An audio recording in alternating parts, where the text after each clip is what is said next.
Vikings वो लोग थे जो ना पुजारियों को छोड़ते थे, ना बच्चों को और ना ही औरतों को।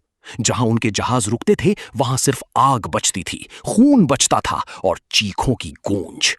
उन्होंने राजाओं को झुकाया, साम्राज्यों को जलाया और पूरी दुनिया में डर का ऐसा नाम बनाया कि माएं बच्चों को उनका नाम लेकर डराती थीं।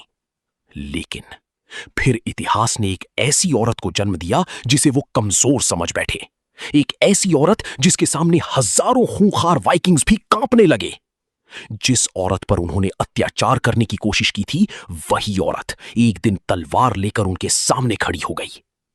और उस दिन शिकार करने वाले खुद शिकार बन गए। 8 महीने तक जमाने वाली ठंड। 8 जून 793 एडी। इंग्लैंड का एक छोटा सा आइलैंड लिंडिस्फान। यहां के भिक्षु सुबह होने से पहले उठ चुके हैं। 150 सालों से यह जगह शांति का प्रतीक थी। ना कोई दीवार, ना कोई सैनिक, ना कोई हथियार। और सबसे बड़ी बात, इस मॉनेस्ट्री के अंदर रखा था उस दौर का सबसे बड़ा खजाना। सोने के विशाल क्रॉस, चांदी के प्याले, रत्नों से जड़ी पवित्र किताबें। लोग मानते थे यह दुनिया की सबसे सुरक्षित जगह है। लेकिन सिर्फ अगली 1 घंटे तक।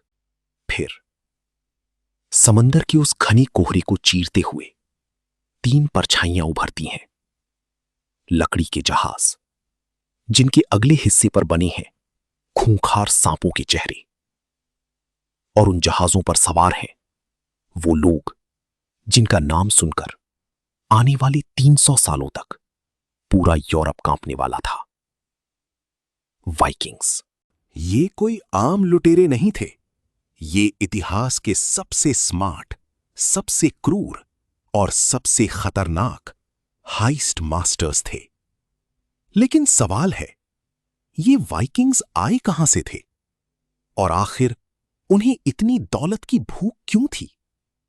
इसका जवाब छिपा है उनके घर में, स्कैंडिनेविया, आज का नॉर्वे, स्वीडन और डेनमार्क।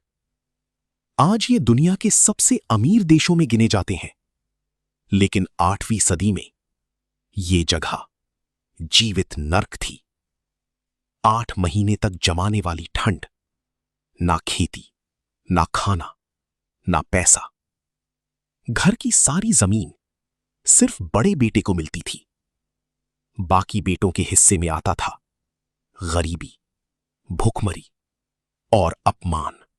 फिर इन युवाओं ने एक फैसला लिया, खेती नहीं, अब समंदर जीता जाएगा।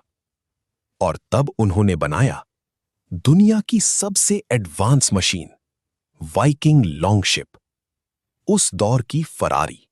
ये जहाज सिर्फ समंदर में नहीं चलते थे, ये उथली नदियों में भी घुस जाते थे।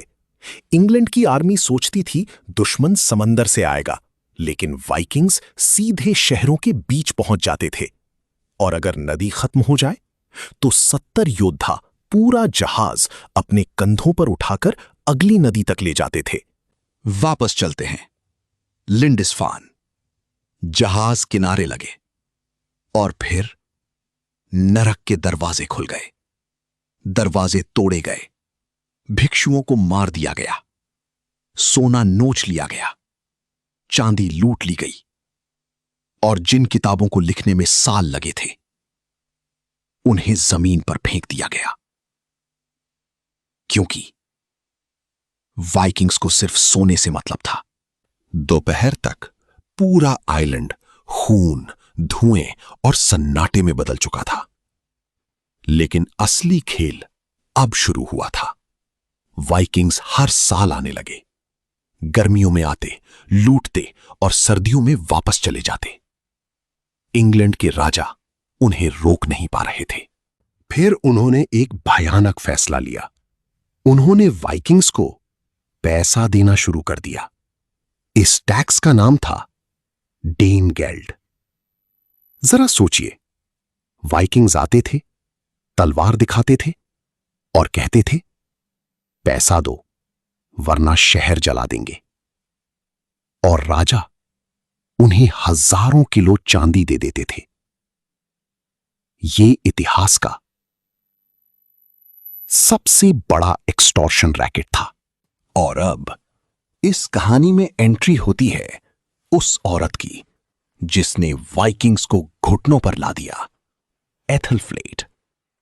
उस दौर में जब औरतों को सिर्फ राजनीतिक मोहरा समझा जाता था, एथलफ्लेड ने पूरी आर्मी की कमान अपने हाथ में ले ली। उसने रोया नहीं, उसने तलवार उठाई, उसने किले बनाए, शहर बसाए और एक एक करके वाइकिंग्स के ठिकाने तोड़ दिए। जो वाइकिंग्स पूरी दुनिया को डराते थे, अब एक औरत के नाम से कांपने लगे थे। लेकिन इतिहास कभी ब्लैक एंड व्हाइट नहीं होता। वाइकिंग्स सिर्फ लड़े नहीं, वो यहीं बस गए। उन्होंने इंग्लैंड में शादी की, अपनी भाषा छोड़ी और दोनों संस्कृतियां एक हो गईं।